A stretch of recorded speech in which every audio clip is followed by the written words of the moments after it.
It's violent, upholding white supremacy. I'm Ella. And I'm Kieran. Welcome to Impolite Company, the podcast in which we bring our Black queer perspectives to some of the most interesting and pertinent DEI issues of the moment. Join us as we laugh, cry and go deep on what topics are exciting us, as well as what's keeping us up at night.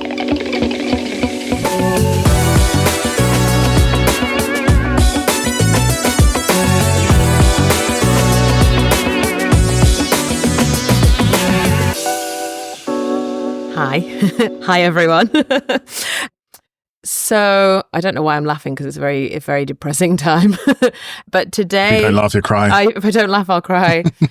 Today we are, as of the time of this recording, we are 2 days from the US election result where Trump won.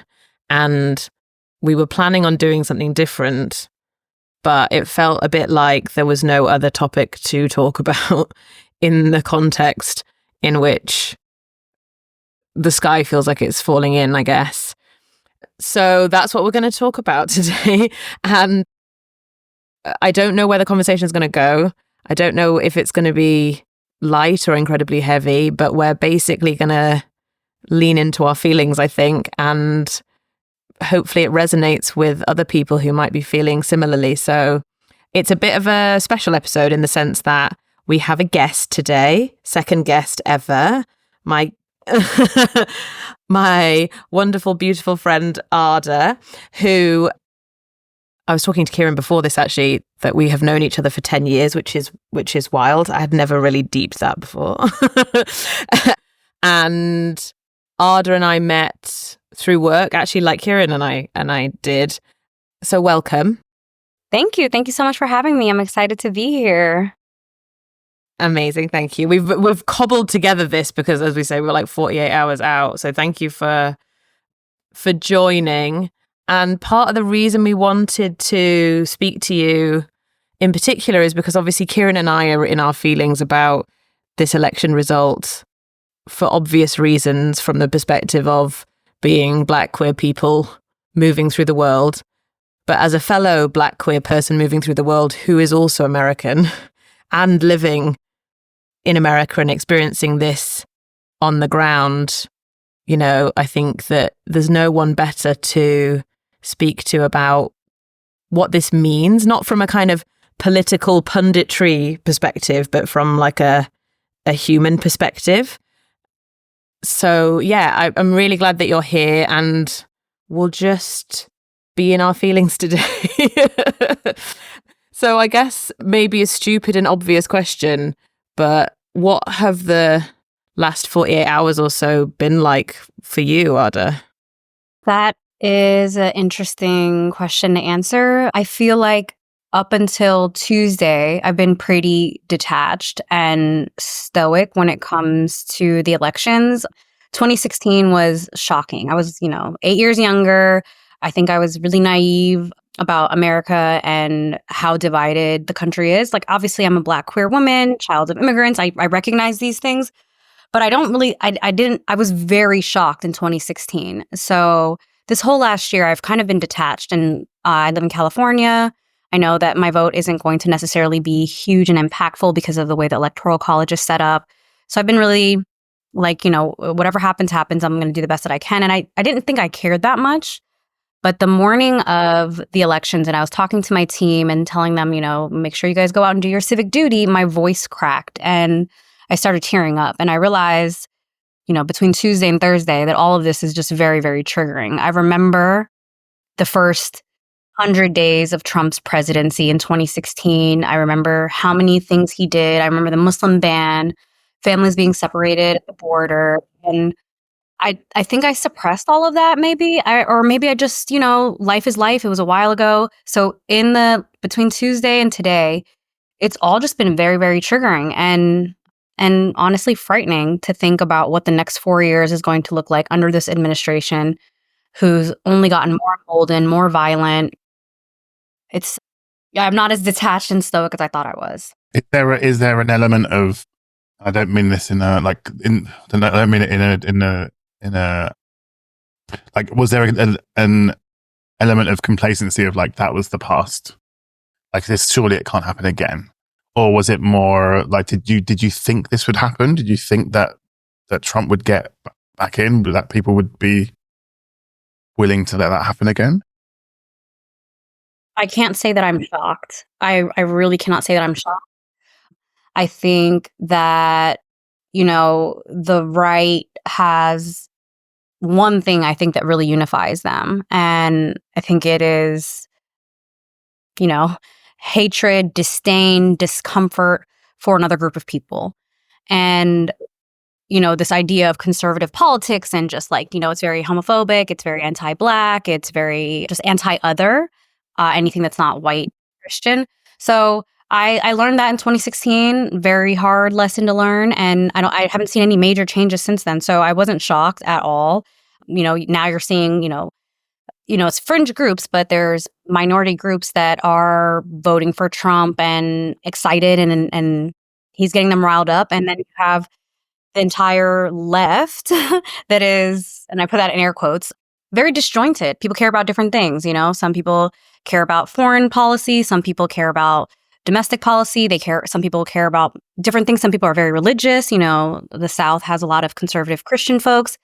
We have Muslim Americans. Like it's such a diverse population. So there's not one candidate that can really easily unify all of these people.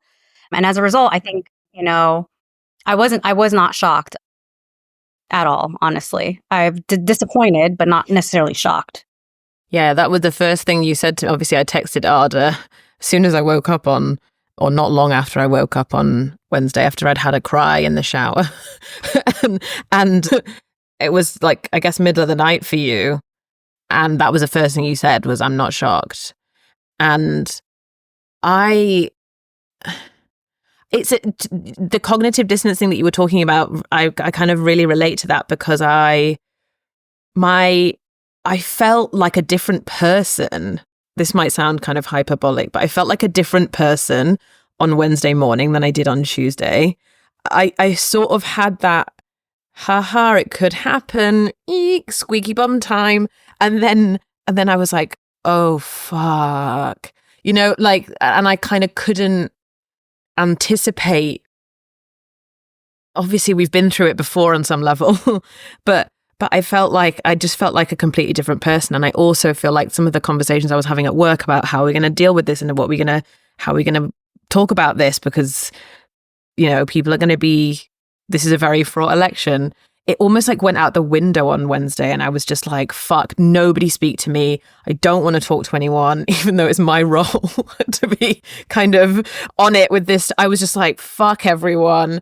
And the thing that shocked me in a way was how unprepared I felt for a reality that was relatively likely to happen. But emotionally, I felt very ill-equipped. I genuinely thought it would be close, but that it wouldn't happen. So I felt like I think I completely resonate, Ella, with what you said about feeling completely different that next day. And I thought it would be close, but I didn't think it would happen. And I thought I was more scared of what the reaction would be from the right if it was really close. So again, I hadn't prepared for it being almost like a landslide to the right. That just wasn't like something that went through I thought America had learned the same way I thought that we had learned when people like voted the Conservatives back in. I say we, not that I was ever voted the Conservatives in, but it was that same kind of I think I said to you, I feel sick to the bottom of my stomach when I woke up that morning and was like, Trump. I think I turned the TV on and then switched it off again. I was like, no. It was almost like, I can't engage with it right now. I need to get up and be able to process what's going on and have a think about it without it being like continually seeing like the different states coming in with the results of the voting. And it's interesting because we are such close allies. We know, and our cultures are so intertwined. It was the same culture, I guess. It's going to have an impact, whoever's president of the United States of America. you know it's going to have an impact, and it has, and it always has done. And because we don't have the alliances and the relationships we had with other European countries anymore, having now being out of the EU, that was now like another thing of like, we're now like send. I'm like, we need America more. We're centre left now. Like, and it's not great. Like, the situation is not great here. It's, you know, there is prospect. There is prospect. But like, we're just like this island that is going to then start trying to we're trying to negotiate all these deals with European countries. And now we're going to have to like work hand in hand with the Trump administration that is going to have influence on us. Yeah. There's a couple of things I'm thinking, is it shocking in a kind of, and triggering in a kind of almost on a cellular level that you can't prepare for? Like, you can intellectually prepare, but actually it's like, you know, it's like, you know, when you feel a certain pain in your body again and you're like, oh, I forgot what that felt like. I forgot what that sharp pain felt like, or what that dull ache felt like. I kind of knew on an intellectual level, but I feel now re-triggered on a kind of cellular level again.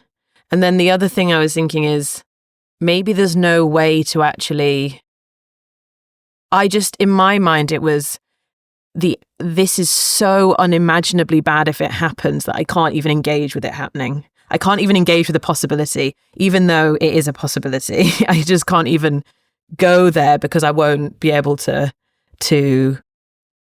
function. And then I suppose my question, I mean, this is a question for all of us, but I'm kind of directing it at you a bit, Arda, because partly based on the conversation we just had before we started recording, is in this kind of context where you feel like you've been hit by a bus and it's only going to get worse in a way, like in the sense of we don't know what he's actually going to start to do. How do you even navigate being a manager? How do you navigate showing up as a leader? How do you navigate your own feelings, potentially working with people who voted for this? Like, I this is an open question because I don't have good answers, but how are we expected to even be professional in a baseline way? This is a question I ask myself all the time, not necessarily just with this thing. You know, there's countless global wars that the US is deeply involved in. I am from Somalia. The US has had like a drone war against Somalia for over a decade now. I'm constantly consuming news about, you know, death and disaster and horrifying consequences for people that I identify with, oppressed people across, or minorities, you know, across the globe. And I constantly have to consume these things that are completely heartbreaking and devastating and shocking to my system and go to work like nothing is happening. It's business as usual. So as a leader, what I really try to do is hold space for those folks that are not used to having space held for them, not used to being seen. So Wednesday, I sent a message. I didn't ask for approval from any leadership. I didn't wait for HR to give me some polished down version. I sent a message to my team to let them know, like, today's a tough day and I don't have words of encouragement at all. And I know that we're all going to need time to process whoever you voted for or whatever you believe. At the end of the day, these results have serious impacts on people that you work with, colleagues of yours are going to be deeply impacted by this. So if you need to take space, time to process, if you need additional resources, reach out to me. I have a member on my team who is trans and who is also married to an immigrant and was very scared this week. And I have a few folks on my team that are immigrants, and, you know, there's going to be very real consequences, and they're not used to being in spaces. You know, our company's overwhelmingly white and male, and they're not used to being seen. So the way I show up as a leader is to make space for them. And, you know, if a company's going to hire someone and they talk about diversity and inclusion, and you bring someone in who has all of these different intersections, then, you know, you don't try to stifle them. Don't try to stunt their voice, and allow them to hold space for the folks that need it the most. Yeah, absolutely. But I also feel, I don't know if you, I'd be interested to know what you think about this as well, Kieran. I feel like, and I'm being non-specific here, but one of the things I've been reflecting on over the past couple of days, well, actually it's not over the past couple of days, it's over the past year or more, especially with Gaza and the just like daily horror of having to, I say, I'm going to actually sound really like a twat now, because it's like the horror of having to look at it, but obviously the horror of having to experience it is a completely different, but there's a completely, I'm like in a very privileged position. I only have to look at it, but like, it does feel, the reason I'm thinking about that and have been thinking about that for a long time is it still feels like workplaces in particular are like woefully underprepared for like how we navigate global issues and societal issues and like geopolitics, and there's a sort of theoretical understanding that it's not like it was in the 80s or whatever, and it's not just business is business and personal is personal, and there's these hard lines and whatever, and there's kind of like an overarching kind of academic understanding of that.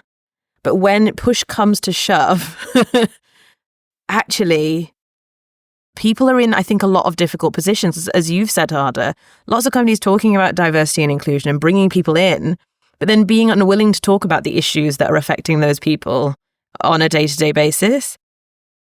The reality of bringing those people in, not wanting to deal with what then has to be addressed, especially because you brought those types of people in, is like the reality of it essentially is what a lot of companies are not prepared to deal with. And actually, Arda, like, I applaud you for like just doing what you feel is right. And I've definitely been in positions where I've done that before. I was like, actually, I don't care if HR don't like this after.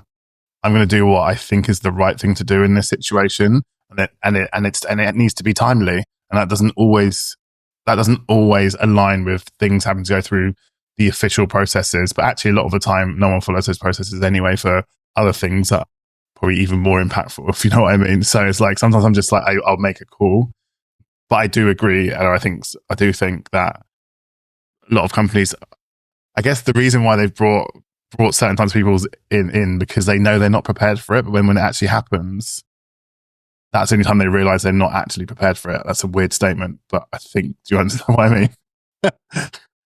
Like, in theory, there's been not being prepared for it in theory and not being prepared for it in reality. Yeah.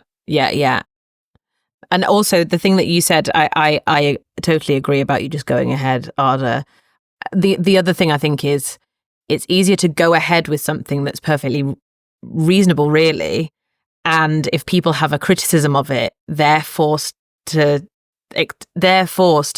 articulate what the criticism is. Whereas if you go through the layers of permission, that kind of, that back and forth works differently. I'm thinking about at the moment, I'm thinking about how we navigate, it's non-specific to the US election and the US election result, but like how we navigate almost like the company stance on human rights and human issues. And my strategy, I think, my evolving strategy is like, actually, rather than saying we endorse this or that position, which, is one thing, if we keep saying, well, we believe in this thing, you can't really argue against that. Like, if we believe in bodily autonomy, we believe in the rights of our women,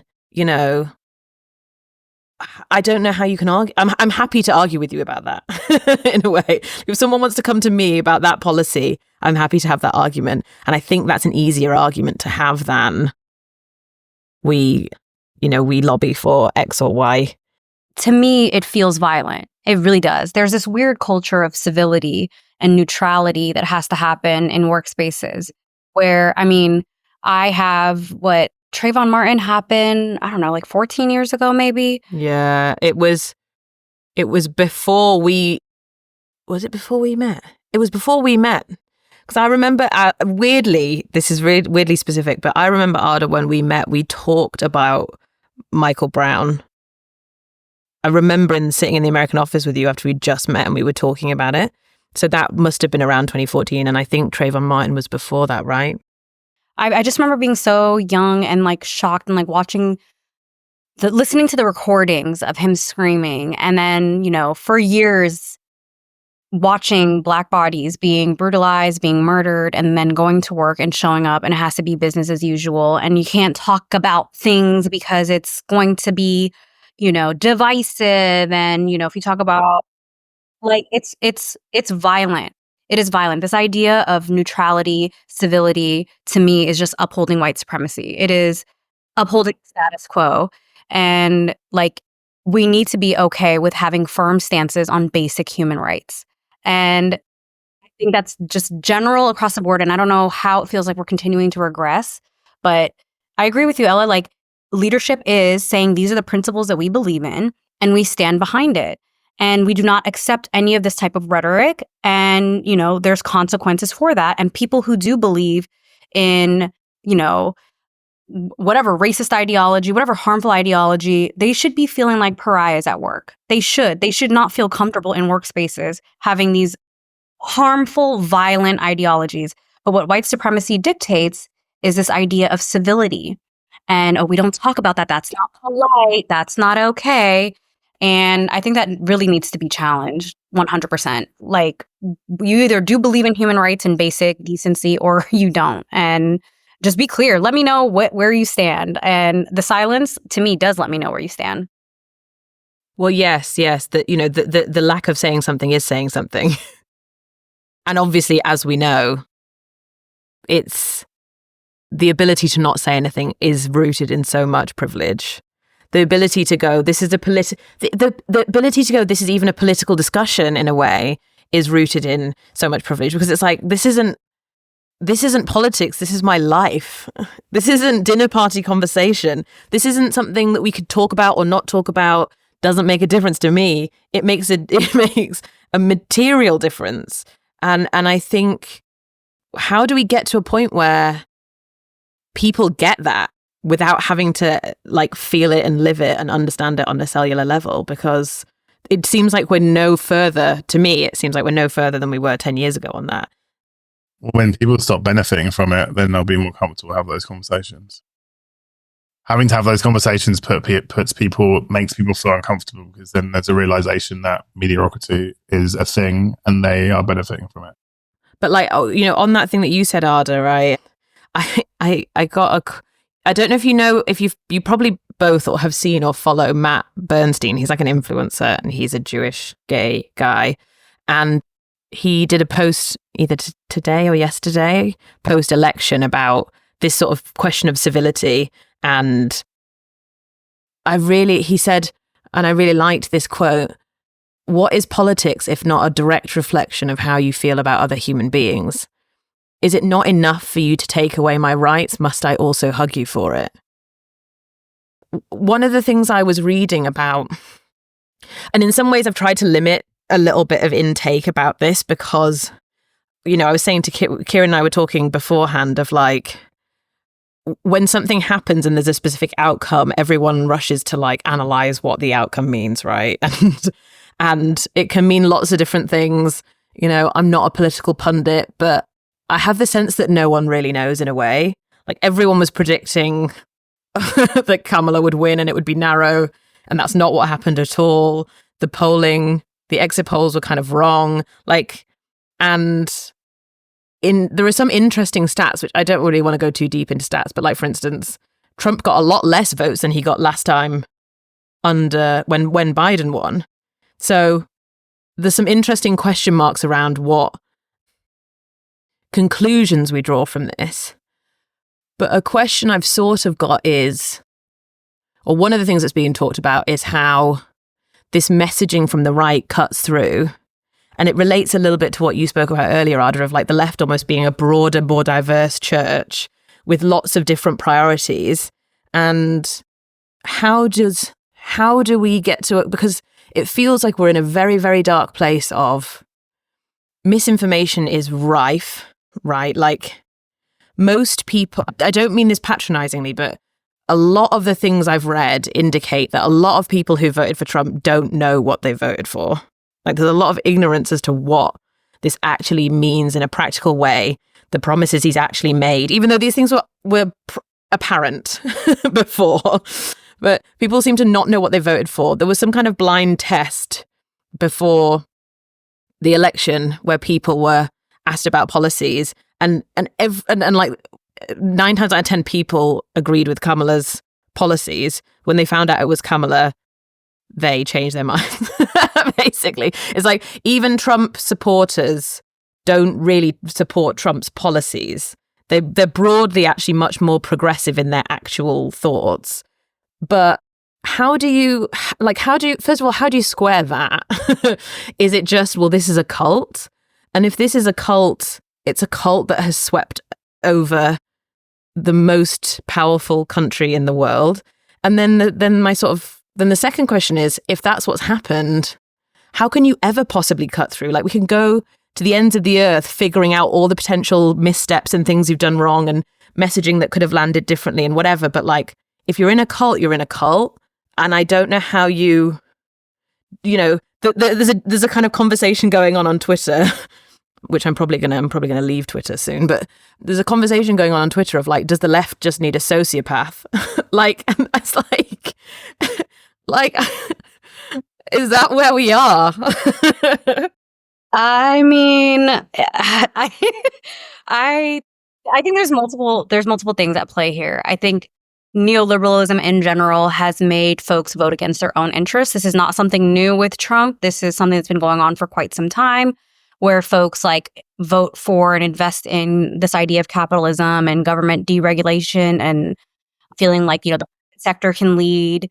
And I think that like that's going to continue to happen. And I think there's a reason why, candidates like Bernie Sanders doesn't get supported from the Democratic Party, is because he is someone who can galvanize a lot of different people because he focuses on class. He focuses on something that can unify a lot of across a lot of wide spectrum. But you will not see a candidate that radical. And I mean, Bernie Sanders to me is not radical. There's still a lot of areas where I feel like he's quite problematic, but he's the most radical candidate that we've gotten from the Democratic Party. And you're not going to see a candidate like that ever make it. The Democratic Party is full of elites. They are out of touch, and they are not in touch with the regular humans and the challenges that they're facing on a regular day. And until we get a candidate that genuinely speaks to the one thing that can unify a lot of people, which is the struggles that they're experiencing economically in this country, we're going to have the same thing. It's going to be knee-jerk reactions all the way left, not all the way left, more like center, right, and then all the way right, and just swinging back and forth every election cycle with no real change happening. I totally agree with you that actually the unifying message thing is not there, and it's because we've got this kind of it's almost like center right versus far right, and then the messaging is like, well, we're not those guys over there, they're evil, and that's arguably not a good enough story. It's not a good enough message. It doesn't resonate with people. I've got a real fear because I think if the pattern is actually the quote unquote left wing party always actually purges the left and is always pretty much a center party going up against the right, that actually you just keep pushing further to the right. And if we've got Starmer and he's supposedly, like, we're looking right now like some kind of beacon of progressive politics when he's not particularly progressive, he's purged the left from the party, then the pattern looks like we could be looking at this in a few years' time. I don't feel comforted that we're not looking at this, The other thing, just to add to your question that you just asked, Arda, around like the way people are voting in the US, I was listening to a caller on LBC a couple of days ago. It was actually the day that you were all voting, and she was British American. She'd lived in America for 28 years, had kids in high school in New York, and she was saying the thing that was really surprising for her as a British person, that is an American as well, voting as citizenship. She was saying that a lot of the people that she'd spoken to, like a lot of the men in particular, were voting for Trump because, one, they felt like they were going to be more financially better off from it because of lower taxes, and two, because they thought he was funny. Like, really? Her point was how, and this goes back to that being in a position of privilege, right? The fact that you can just vote based on thinking that someone is funny. It's like, yeah, I think it's quite funny. Like, no, people will put their life at risk because they can't have body autonomy and do what they should be able to do, which is potentially the right thing to be able to do based on that person's decision, because they can't get the healthcare that they need. Like, that's not funny. And she was just saying and I guess my question is to you, Arda, is like, do you see that around you and people talking in that way? And how does that feel? Around me? No, thank God. I'm sure I have some like cousins out there who are saying some questionable things, but I think the people around me are definitely informed because they come from a place where they don't have the luxury of being ignorant at all. They have to be informed. Also, I think that, there's a reason why there's like these bans on books and information, and they're trying to, completely get rid of the Department of Education, and they want to ban things like critical race theory. And it is because, not like as corny as, like, knowledge truly is power. Education is power. When people are informed and they understand how the government works and what, president and an elected official owes them, and they understand the impact of their votes on, not necessarily just the national level, really on the local level, and they're informed about these things and how policies can impact them. They're educated on what capitalism is. Like, when they have this information, people make informed decisions. But even though they're educated in, top schools and things like that, can easily be just like brainwashed into, again, voting against their own interests. And I think there's a reason why they're trying to suppress information, because the more folks that are informed, the decisions that they make will be a result of being informed. And also, I have to say, one thing America is really good at is stifling movements. When Black people get together, we've seen it happen with Black Lives Matter. Like, there's a bunch of people from Black Lives Matter that are influencers, and they're like actors on TV, and they've been lured into the money. The same thing even now with the pro-Palestine movement. Like, Black folks and Palestinians are really, really aligned. Anytime there's any kind of consciousness that's happening and developing and folks are getting organized, from the beginning of the inception of America, they have stifled it. And they have completely crushed it. And there's a reason for that. Because when folks organize and they're informed and they're educated, they're empowered. And people don't want to be empowered.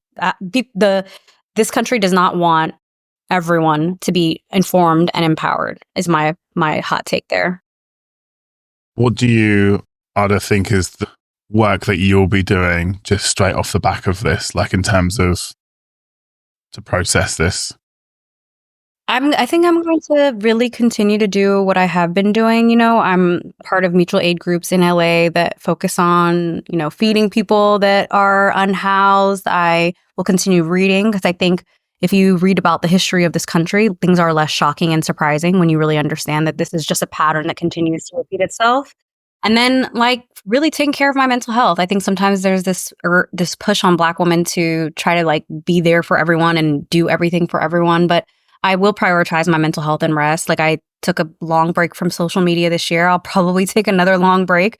You don't need to be consuming horrifying, gruesome information every single day that you're powerless over. It's not good for your mental health. So I will be like resting and prioritizing my mental health and loving on my peoples. And we're going to survive this. My parents survived a failed state. So many people have survived so much worse than this. We will make it through, but I will take care of myself and the people that I love throughout it, for sure. I think it's so powerful, that thing that you're saying about essentially putting it into context, which is not obviously to diminish how serious it is, but to say this is part of a long pattern, first of all, and to understand, because that helps us understand that this is not novel, but it also helps us understand that people have fought this in the past, and there are tools that people can use to fight even when it feels like there's no hope, kind of thing. But also, I think that like the thing that you said about what we consume and how we look after ourselves is so pertinent, because I think there is such a trap we can fall into of being like, it's my job to figure out how to, me alone, to figure out how to solve these kinds of intractable problems. And I certainly fall into the trap from a social media perspective of feeling like I have a duty to consume, like it's going to help somehow. And I'm not, that doesn't equate to action. You know, that doesn't actually equate to me moving the dial on anything. I just feel like I somehow have some kind of duty not to look away. And actually, as you say, looking at like brutalized bodies all the time and looking at like, it's just not, it's not a good or a healthy thing, first of all. And second of all, I'm not sure it doesn't spur the kind of action that is needed or enable us to look after our mental health so that we can do stuff, right? Because if we're paralyzed, then we can't do anything. And you do get desensitized too. You know, when you constantly see Black and brown bodies brutalized over and over and over and over and over again, at this point for over a decade, we've been watching on camera just horrifying images of death. And I mean, you're not going to see any white people getting shot up and killed in the street and that being shown on TV ever. Like, we are so desensitized to it. So I think if you're completely ignorant and you don't know anything, I understand wanting to watch and like not look away. But I have been following what's been going on like Palestine since I was a child. You know, like I don't need to sit here and consume this to be informed or to be moved to action. I think community organizing, like find local organizers who have been doing this work in the community, and that's where you can make an impact. You can't make an impact on these massive systems that have been here forever and that will probably outlive you. What you can do is in your own communities make a difference. There's people in your communities that you could be working with that are doing real, meaningful, impactful work. And to me, that's a lot more effective than doom scrolling and literally being paralyzed and not being able to get out of your bed because of all the horror that you've just been watching and consuming. It's almost self-indulgent, actually.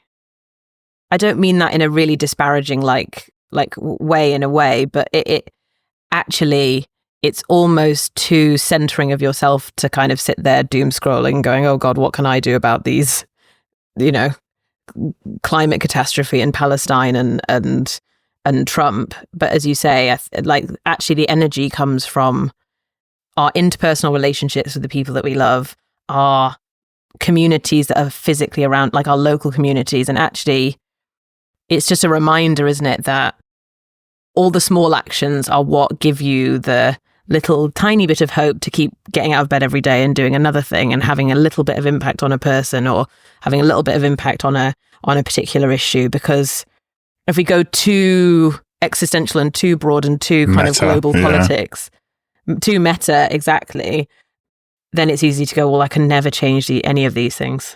So yeah, you get overwhelmed by it.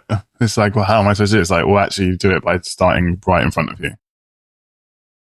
Yeah, and you can't expect a candidate or someone that you've elected to come and save you and your people. Like the things that you care about education. What are you doing to support your local schools? What are you doing to support the children in your communities? Like you care, whatever it is that you are really passionate about, there's things that you can be doing on a local level that are so much more impactful. And if everyone was thinking in that way, I really think there could be a lot of difference. I'm in one way, I think if Kamala had won, there's a sense of complacency that occurs. And right now there's an opportunity to use this anger, this rage, this frustration to actually get out there and do something, you know? And reading to me is doing something. Becoming educated and becoming informed on history is doing something. Organizing is doing something. Going to your neighbor that you know lost their job and cooking them meals every couple of days so that they have food in their house is something. There's things that we can be doing that are so impactful, and it's so easy to get swept away in the chaos of these like elections. It feels like a distraction. We should all be looking out for there, and that is the only way we'll move forward through anything, I believe. Yeah. And politics isn't what happens every 4 or 5 or whatever years.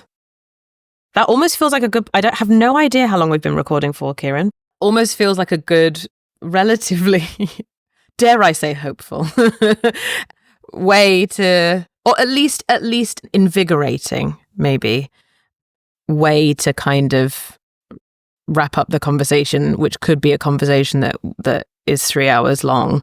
You know, I think, you know, Arda, every time I speak to you, I feel better at the end of the conversation. So thank you. That was really, even though I know of the three of us, this will be hitting you the hardest and the most directly and the most acutely. So I appreciate you just being willing to jump on a call 48 hours after this news hit, you know, because I honestly, even I, from across the ocean, for probably a good 36 hours after I woke up on Wednesday, was like, I can't even speak. I could barely speak that day, you know, so I would have, if you'd have told me to fuck off, I would have understood. No, this was lovely. It was really great to talk through this. I can't lie, in the beginning, I was really, I haven't been talking. I've just been working and I haven't really had time to really talk or process. So I really appreciate, you know, the thoughtful questions and the space that you guys are creating here. This was amazing. And it was a good reminder, even for myself, of the things that do invigorate me and do make me feel connected to folks. And so I appreciate y'all, what you guys are doing. Thank you for listening to this episode of Impolite Company. If you enjoyed the episode, please subscribe to our show and share it far and wide with anyone you think will benefit. And if you'd like to connect with us directly, we're on LinkedIn as Kieran Scott Woodhouse and Ella McCann Tomlin. We'll be back soon.